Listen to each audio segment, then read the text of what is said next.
Alexandre Graham Bell. The word hello is used by billions of people all over the world when they answer a telephone. The telephone was invented in 1876, but it did not look like the phones you use today. However, they have always been used for the same purpose, to communicate with another person in another place. The way people communicated with each other before the telephone was invented was much slower. Writing letters was one way that people got messages to each other, but a letter might take days or even weeks to arrive.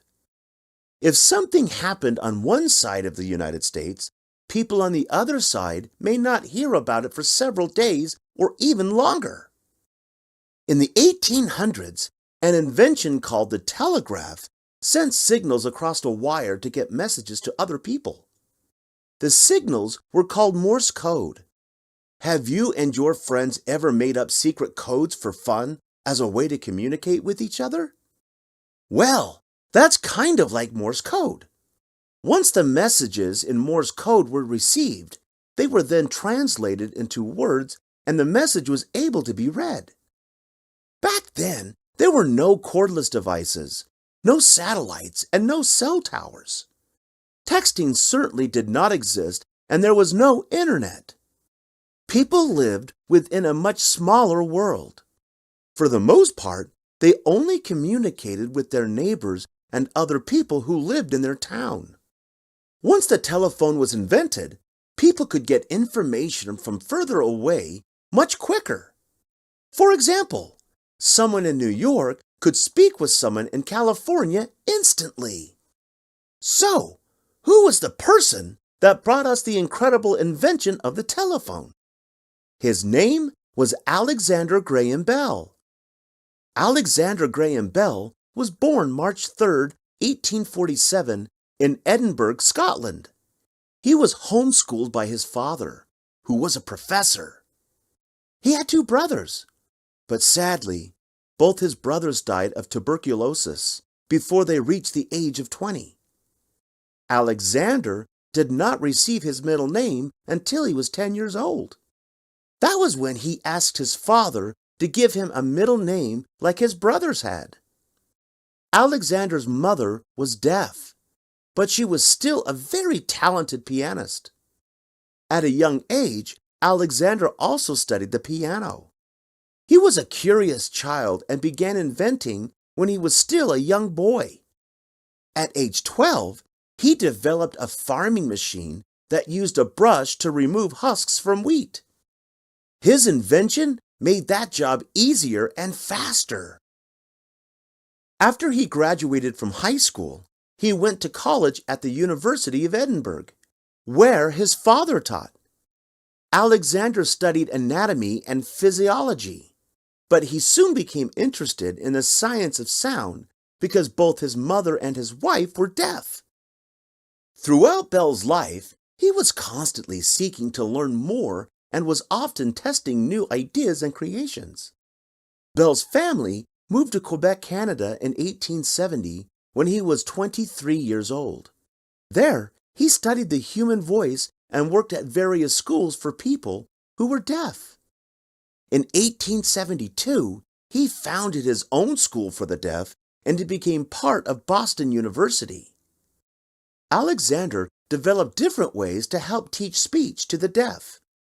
One of those ways was lip reading. He conducted experiments like recording sound waves to help the deaf learn to speak. It was there that he met his wife, Mabel Hubbard. Mabel was a deaf student at the school. He and Mabel got married and eventually had 4 children together. Sadly, 2 of their sons died as babies.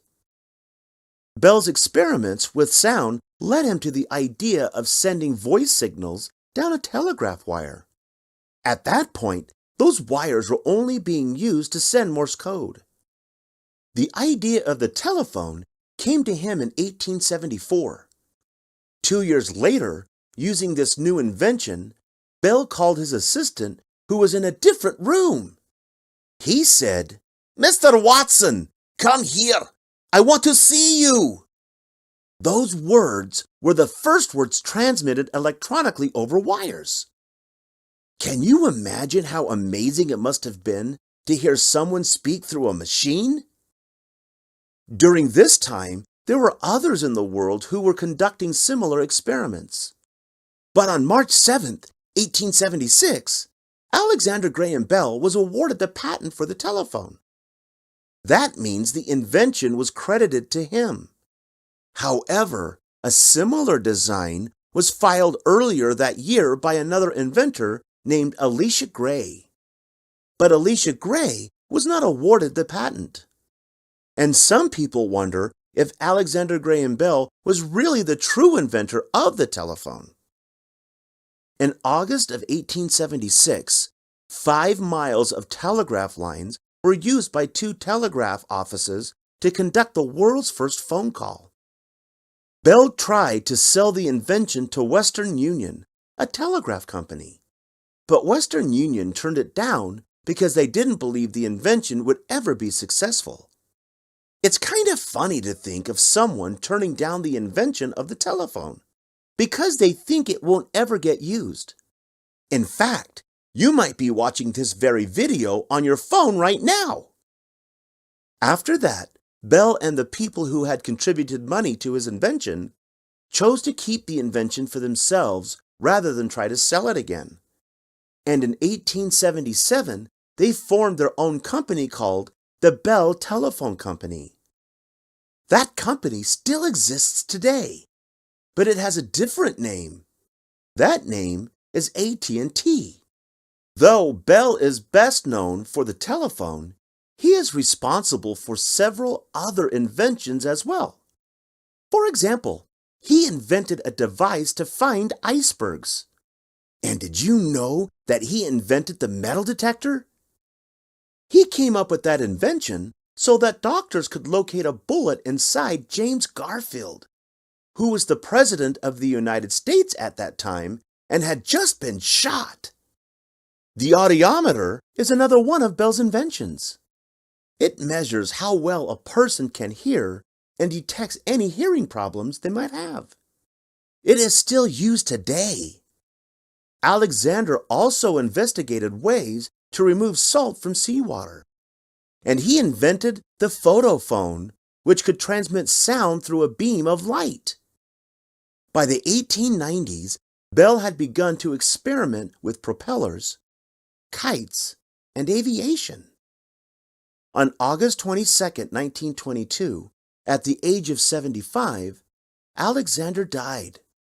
Throughout North America, all phones were silenced for a moment in honor of him. Can you imagine what he might think if he knew all we can do with our phones today because of him? Alexander Graham Bell is most remembered for the invention of the telephone, but his other accomplishments positively affected many people, especially those who were deaf. He was an important person in our history who benefited his society and ours. Be sure to subscribe.